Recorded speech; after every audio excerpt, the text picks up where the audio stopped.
Bonjour, je m'appelle Noélia, j'ai 25 ans et je viens à parler du cosplay.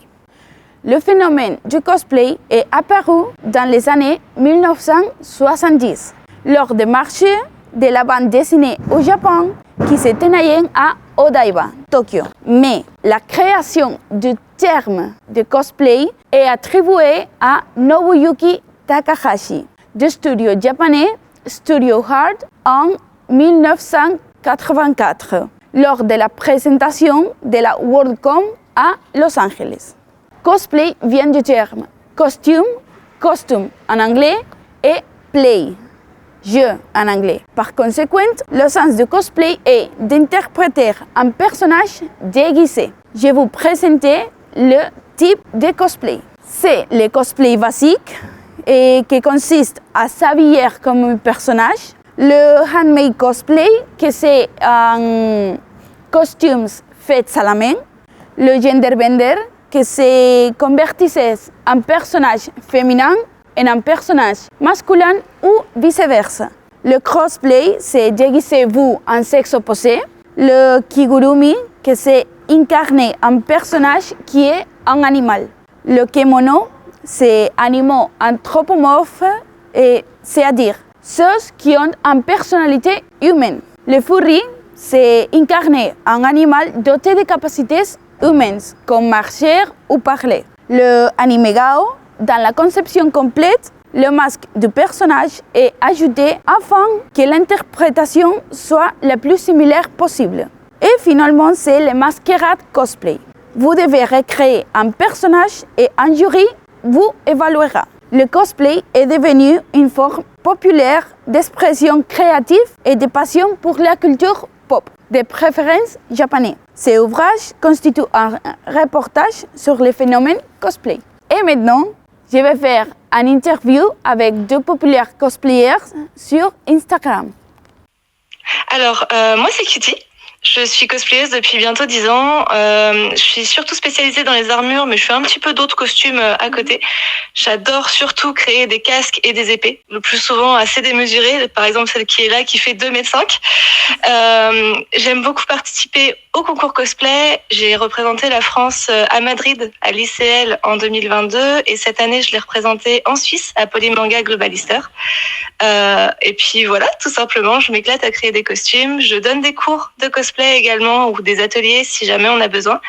Et puis généralement, je suis invitée en convention pour être jury cosplay ou juste guest, donner des conférences, tout ça. Alors, j'ai commencé en 2015, donc ça va bientôt faire 10 ans. 10 ans. Ouais, ça va bientôt faire 10 ans. Ça commence à faire long. J'ai découvert par le biais des salons, en fait, des festivals. J'y suis allée en tant que visiteur parce que j'adorais la pop culture, les mangas, les jeux vidéo, tout ça. Et j'ai découvert des gens, en fait, en costume là-bas. Et comme je bricolais déjà, moi, de mon côté, que je créais des petits accessoires ou une épée, juste par principe de créer une épée d'un personnage que j'aime, je me suis rendu compte qu'en fait, il y avait tout un domaine qui existait au travers de ça, qui permettait de créer un costume complet et ensuite de se balader en costume finalement dans les festivals. Et il y avait tout un monde en fait qui s'ouvrait à moi quand j'ai découvert ça. Ok. Que faut-il pour faire un bon cosplay? Beaucoup de patience, beaucoup de patience et de minutie surtout. Et faut pas hésiter à recommencer quand une pièce nous convient pas à 100%.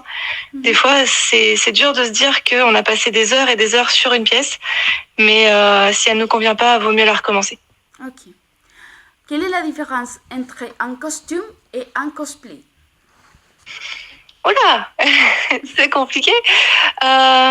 Pour moi, parce que je pense qu'il n'y a pas de définition parfaite, mais la différence entre un costume et un cosplay, je pense que c'est la référence. C'est-à-dire qu'un cosplay, normalement, on prend vraiment un personnage existant. Donc, par exemple, l'armure qui est juste là ou ce costume-là, j'appelle ça des costumes, mais quand on le porte, ça sera quand même un cosplay.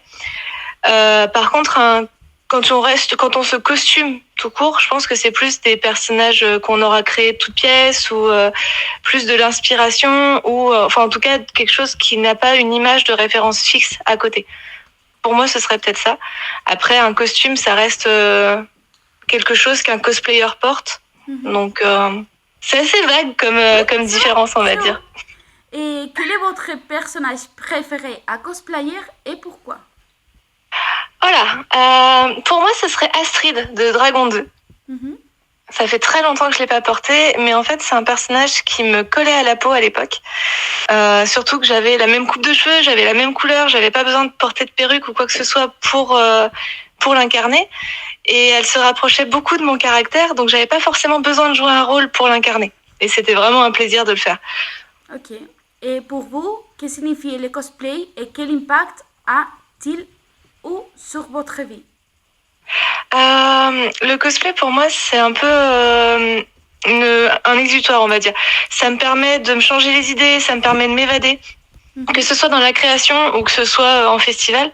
En fait, par exemple, quand je crée, il n'y a plus rien autour. Je suis dans une bulle et je m'évade complètement.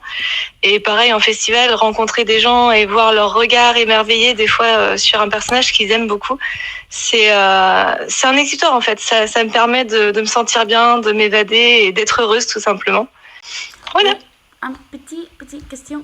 Oui. Tu fais les cosplays à la main? Oui, je fais tous les costumes que j'ai à la main. Okay. Et après, je prends des photos, le plus souvent avec un photographe de ma région avec qui je m'entends super bien.